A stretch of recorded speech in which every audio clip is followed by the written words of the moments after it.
National Aeronautics and Space Administration has lately been engaging in explorations without the knowledge of the public, but they're not doing this alone. The millionaire tech genius Elon Musk is a part of this mission with NASA, and what they have done together is about to change everything.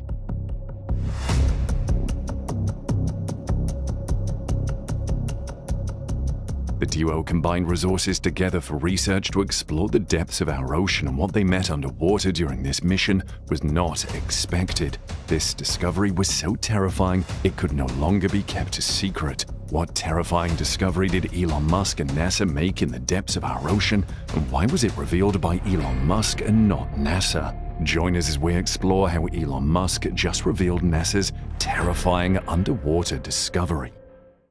The Tesla and SpaceX CEO Elon Musk has been secretly making some moves with NASA, and their expedition seemed to be the scientific collaboration of the decade until their mission went sideways. We recently discovered that NASA and Elon Musk had worked together on a plethora of missions, and some of these missions took place in the Arctic. It all started when a robot deployed underwater by a team of researchers showed a view nobody expected. This deployed robot was a remotely operated IceFin underwater vehicle exploring a seawater-filled crevasse in the base of Antarctica's largest ice shelf, when the cameras on the underwater vehicle displayed a sudden change of view. To the surprise of our scientists, the camera showed walls of cloudy, smooth, meteoric ice as it turned green and rougher in texture while transforming into salty marine ice. While this happened, a research team comprising NASA, Elon Musk, and New Zealand researchers was observing this phenomenon 1,900 feet above. Immediately, they recognized this process as proof of ice pumping. This process has never been directly observed in an ice shelf crevasse, so it left the entire team awestruck. Justin Lawrence, a visiting scholar at the Cornell Center for Astrophysics and Planetary Science in the College of Arts and Sciences, commented about the atmosphere in the room and how it felt to have watched such an unexpected occurrence.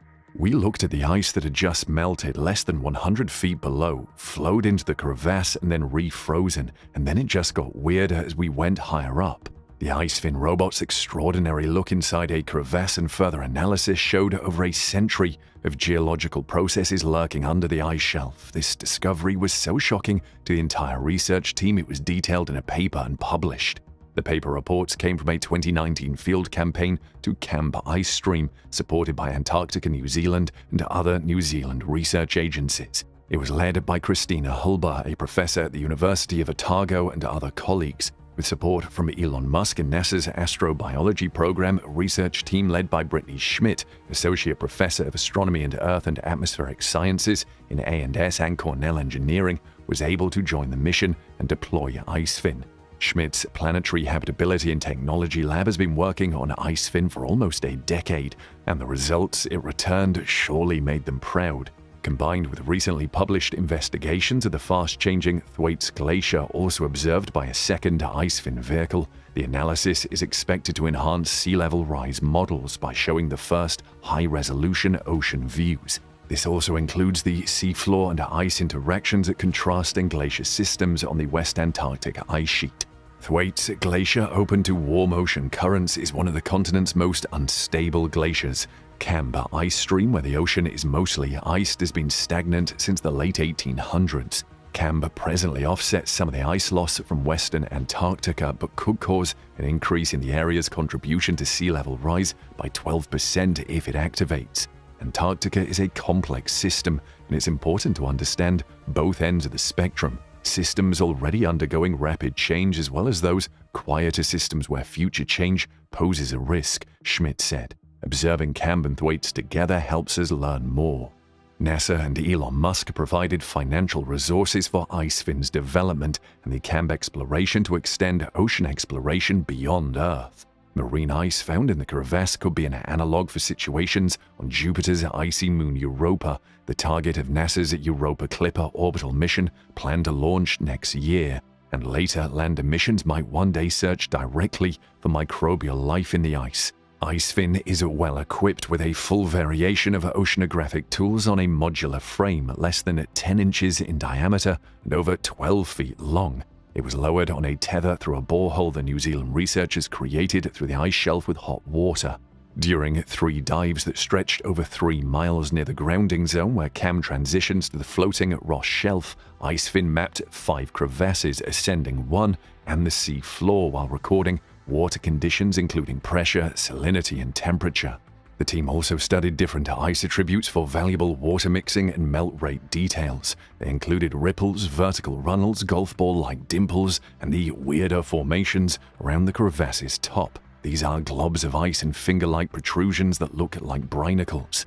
According to the researchers studying the ice pumping in the crevasse could also possibly contribute to the relative stability of the Ross Ice Shelf, the world's largest by area the size of France, compared to Thwaites Glacier. It's a way these big ice shelves can protect and heal themselves, said Peter Washam, a polar oceanographer on the IceFin science team and the paper's second author. A lot of the melting that happens deep near the grounding line, that water then refreezes and accretes onto the bottom of the ice as marine ice. On the sea floor, IceFin mapped parallel sets of ridges that the team believes were caused and left behind by ice shelf crevasses.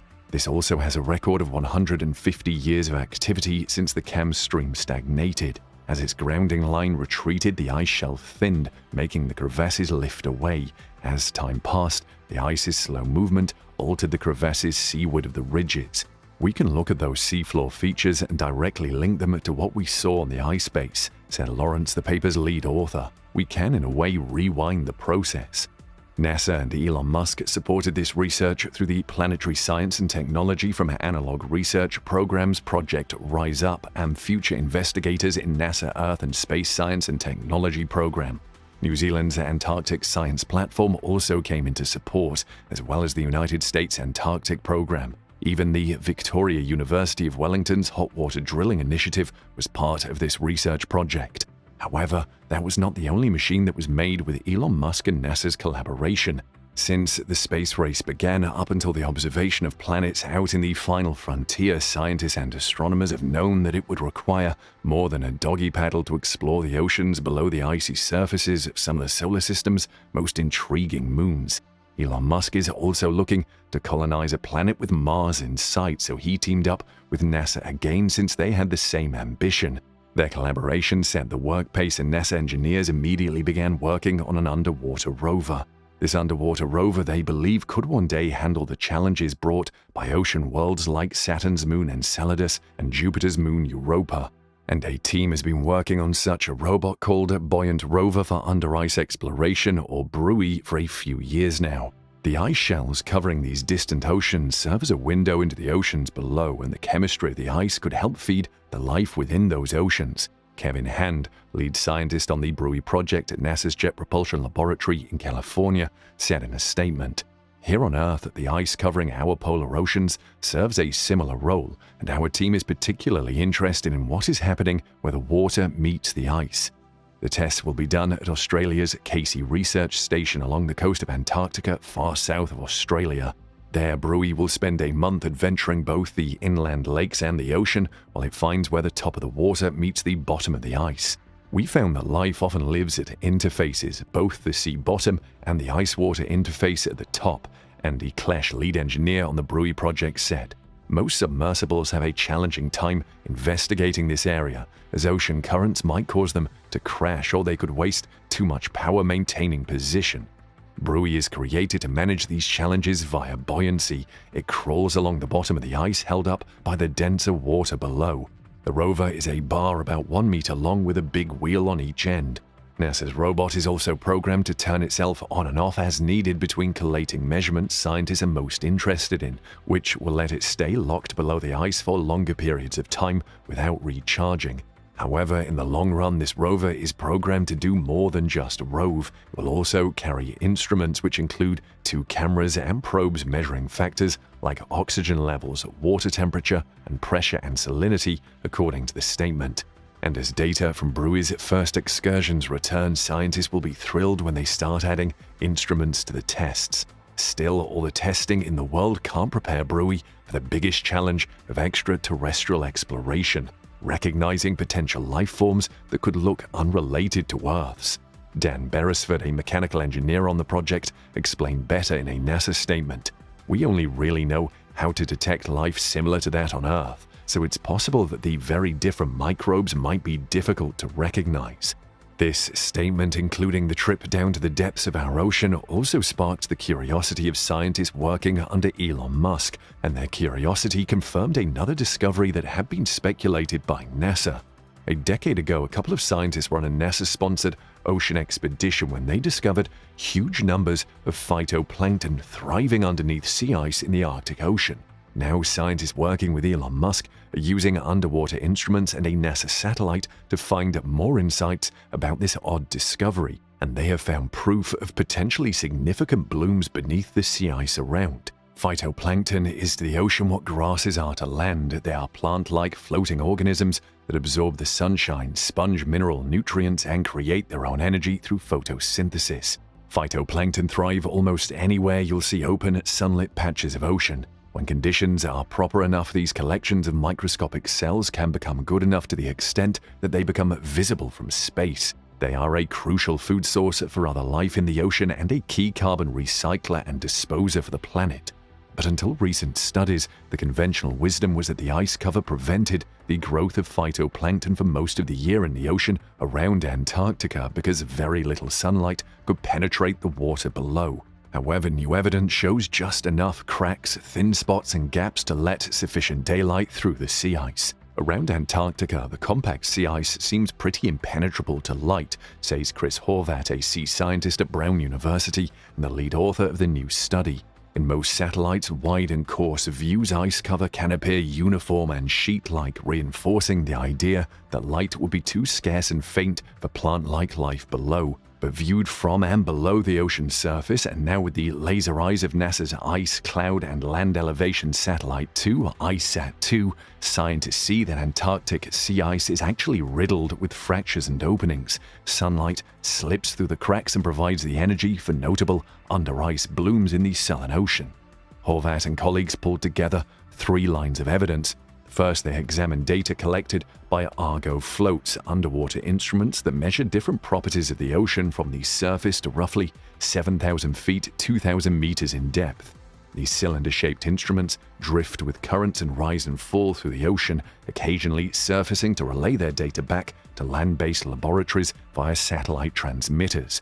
Argo floats deployed since 2014 can detect the presence of chlorophyll and particulate carbon in the water, both of which can indicate the presence of phytoplankton.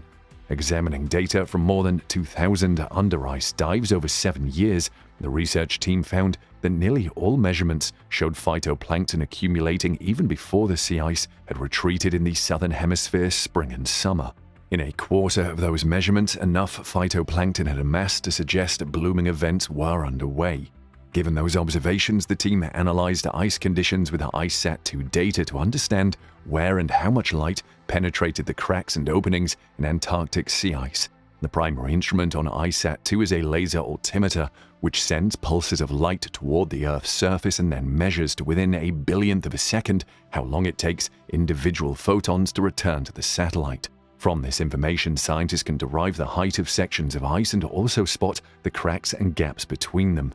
Finally, building off ice cover models from the Coupled Model Intercomparison Project Phase 6, Horvat and colleagues estimated the location and thickness of the Southern Ocean ice cover and how it moved. They also derived estimates of photosynthetically available radiation (PAR), a measure of the sunlight needed to sustain blooms in the ocean. They found 1.2 to 1.9 million square miles, 3 to 5 million square kilometers, an area larger than India of the ice-covered Southern Ocean could allow enough light to penetrate and support some under-ice blooms. Scientists have talked about the potential for blooms here, but this is the first time we are seeing them under the ice in Antarctic waters, said Horvat. The blooms have probably always been there, we just haven't had the capacity to observe them. This finding opens up a new way of thinking about life around and under the ice. Sea ice is more interesting and diverse than people think, and it can support a wide range of ecological communities. Horvat is part of a team developing new ice products from ICESat-2 to get an even better sense of the mosaic-like texture of sea ice. They also hope to follow up on the under-ice blooms study by investigating how extensive and how frequent the blooms are and if there is seasonality to them. The paper describes some interesting observations in a relatively poorly studied region of the global ocean, added Michael Berenfeld, an Oregon State University ocean ecologist who was not part of the study. Under-ice blooms have earlier been reported in the Arctic, but this new study clearly documents these blooms in the Southern Ocean. An important difference between these two polar regions is that the total area of suitable conditions for under-ice blooms is much greater around Antarctica. Thus, when integrated over an area, these Southern Ocean blooms may be a very large mass of plankton. This expedition carried out by NASA and Elon Musk is definitely one for the books, but there is a mixed feeling from these discoveries as we don't know what to expect from the phytoplankton found and the effects it would have. Do you think these discoveries made by NASA and Elon Musk will have a good or bad ending? Let us know in the comments section below.